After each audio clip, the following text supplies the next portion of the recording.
it's more of dossier. Got it. I think I've been pronouncing that word wrong my whole life. All right. Moving on to this other one, Fracas. Willice, how do you pronounce this particular word? Like a noisy argument, you know, some bit of chaos here and there. How do you go about this one? Well, Betty, sometimes because of our local languages and what we call the local orthography and phonology of languages, it makes us think that when we see the spelling of a word in English, we pronounce that word the way the spelling is, which is not the case. In this word, which I believe is a surprise to many people, the S is not pronounced when you deal with a singular form. You say fracas. Not fracas, as we commonly say. It's fracas. I believe it's a surprise to very many people. Absolutely. It's also a surprise to me. Willice, I've also been pronouncing that one the wrong way. Always saying fracas. No, it happens. And you think that you know English. It happens to many people, Betty. So it's fracas. So the S is actually silent. It happens. That's actually a surprise. Thank you for that. Yes. Put a smile on my face. All right. Now, moving on to this other one. So I would pronounce this word as prosperity. I don't know if that is a correct pronunciation, Willice.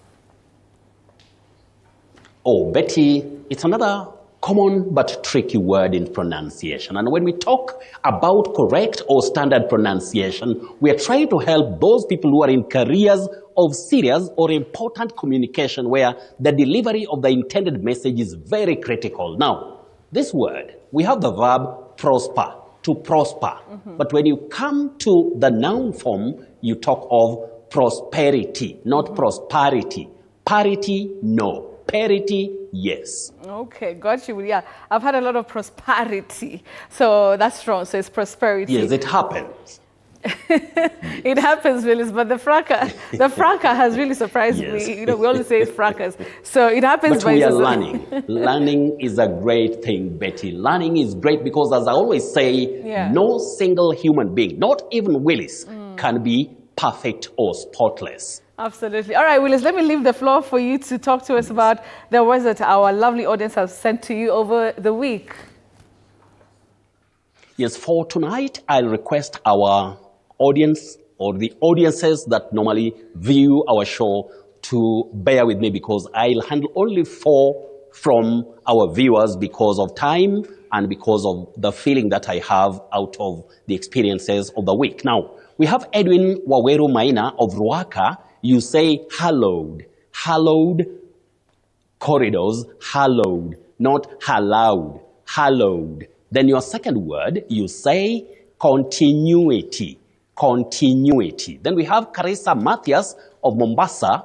You say protege, protege. Many people innocently say protege. Protege, no.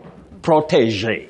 Then we have Victor Mandela. You say furor or furore. 2 acceptable or alternative pronunciations for that word. Furor or furore. Then your second word, exonerate. Exonerate. You can also say exonerate. Then lastly, we have Sami Mwada of Muranga. You say nincompoop. Nincompoop. Now that word, I don't like it because it refers to a stupid person. But for learning, we can't avoid certain words. You say nincompoop. Now, your second or the first question you had was about the sound in through and Thomas. Why do we say Thomas and we say through? For that digraph TH, what you should learn is there are irregularities in English spelling and pronunciations. And then the origin of a word or name can also determine the way you pronounce a letter or a combination of letters or a word as a whole. Now,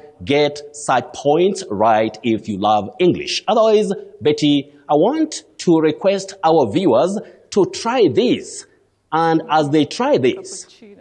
I would also share with them, we say cappuccino.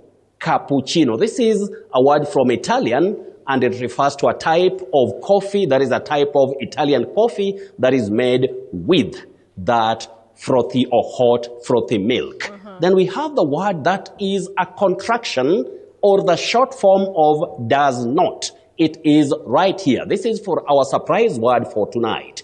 Dear viewers, Many people innocently say doesn't. Even in careers of serious communication, even in educational institutions, schools, colleges, and all that, doesn't. No, avoid that. You say doesn't, not doesn't.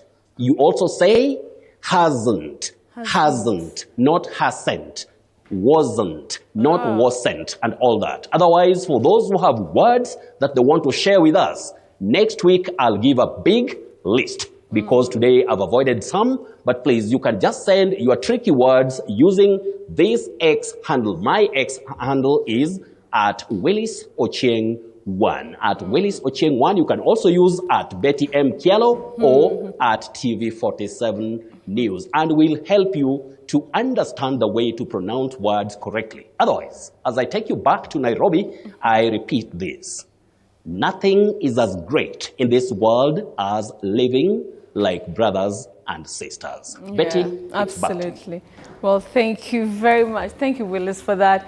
I appreciate your kind words tonight. And of course, the lesson tonight, well, at least there, Willice has taught us a thing or two. Well, it has been a fantastic show, albeit, of course, the emotional heaviness of the show that we had tonight. Of course, speaking to Kennedy Onyango's, parents, very, very heavy, very heartfelt. And of course, we hope that justice will be served rightfully to, of course, the family and the little boy, 12 years old, lost his life, last year to a bullet, and extremely devastating. So you know what? Let me just say goodnight for now, but continue watching. Shiksha is coming up to uplift the spirits on Tribe 47, and also I'll see you tomorrow, of course, for Say What with Pastor Sue. We're going to be dealing with a lot of other issues, but for tonight, let me just say goodnight. Have a fantastic evening. And you know what? Stay safe. Good night.